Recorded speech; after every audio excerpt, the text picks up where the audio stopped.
ഇതിൻ്റെ ഉപയോഗം വരുന്നത്. അതായത് നമ്മൾ ചെടിയുടെ വിത്ത് നട്ട സമയത്ത് ഈ വളം ഉണ്ടാക്കി വെക്കുക.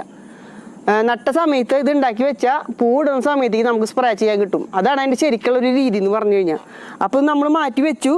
അപ്പോൾ നമ്മൾ ഇതൊന്ന് നിങ്ങൾക്ക് തുറന്ന് കാണിച്ചു തരാൻ പോകണ മുന്നത്തെയാണ്. ശർക്കര ഇട്ടത് കൊണ്ട് മണമൊന്നുമില്ല, ഒരു ലേഹ്യത്തിൻ്റെ മണമാണ് ഇതിന്. ഇതിൻ്റെ ഉള്ളിൽ സാധാരണ രീതിയിൽ വെള്ളത്തിൻ്റെ അംശം, മീനിൻ്റെ ഉള്ളിൽ വെള്ളം കഴുകിയിട്ടൊന്നും ചെയ്യരുത്. ആ മീൻ എങ്ങനെയോ മേടിച്ചു കൊണ്ടുവരുന്നത് അങ്ങനെ തന്നെ. ആ വെള്ളത്തിൻ്റെ അംശം വന്നു കഴിഞ്ഞാൽ പുഴു വരും. അതേപോലെ നമ്മൾ ഇടയ്ക്ക് തുറന്നടച്ച് വായു സഞ്ചാരം വന്നു കഴിഞ്ഞാൽ പുഴു വരും. അപ്പോൾ അത് കറക്റ്റല്ല എന്നാണ് അതിൻ്റെ അർത്ഥം. അപ്പോൾ ഇത് ഒരു ലേഹ്യത്തിൻ്റെ മണമാണ് ഇപ്പോൾ ഇതിന് വരുന്നത്. അപ്പോൾ ഇതാണ് അതിൻ്റെ ശരിയായ രീതി. അപ്പോൾ ഇത് അരിച്ചെടുത്ത് പിഴിഞ്ഞ് വേണമെങ്കിൽ മാറ്റി വയ്ക്കാം. ഇനി അതല്ലാന്നുണ്ടെങ്കിൽ നമുക്കതൊരു സിറിഞ്ചിൽ എടുത്തിട്ട് 1 ലിറ്ററിലേക്ക് 5 ml വെള്ളത്തിൽ കലക്കിയിട്ട് ചെടിയുടെ മൊത്തത്തിൽ ഒന്ന് സ്പ്രേ ചെയ്ത് കൊടുക്കാനായിട്ട് നല്ലത്.